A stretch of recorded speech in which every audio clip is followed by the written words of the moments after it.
திராவிட model அரசை பொறுத்த வரைக்கும் எல்லா மாணவர்களும் பள்ளிக்கல்வி முடிச்சு உயர்கல்வியில சேரணும். பசங்க படிச்சு பெரிய ஆளா ஆகிறத பார்த்து மகிழ்ச்சி அடைகிறது ஒரு தாயின் உணர்வு. இந்த விழாவும் திராவிட மாடல் அரசோட தாய்மை உணர்வு தான்.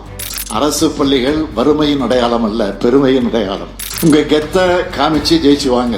உங்களை தூக்கி வச்சு கொண்டாட நாங்களும் இந்த உலகமும் தயாரா இருக்கோம். முக்கியமா தமிழும் ஆங்கிலமும் என்கிற இருமொழி கொள்கைதான் நம்மளோட உறுதியான கொள்கையாக இருக்கும். மதிப்பெண்களாக இல்லாம மதிப்பீடுகளை நோக்கிய பயணமா தேர்வு முறை அமையும். ஒரு வரியில சொல்லணும்னா, அனைவருக்கும் கல்வி, அனைவருக்கும் உயர்தர கல்வி. இதுதான் நம்ம திராவிட மாடல் அரசுடைய கல்விக் கொள்கை. நீங்க விரும்புகிற கல்வியை பெறுவதற்கான வாசலை நம்ம கல்விக் கொள்கை திறந்து வைக்கும். சமத்துவ கல்வியை உருவாக்கும். அறிவு கல்வியை அறிமுகம் செய்வோம். முக்கியமா அது பகுத்தறிவு கல்வியாக இருக்கும். அறிவியலுக்கு புறமான பிற்போக்கு சிந்தனைகள் பள்ளிகளில் நுழைய அனுமதிக்க மாட்டோம்.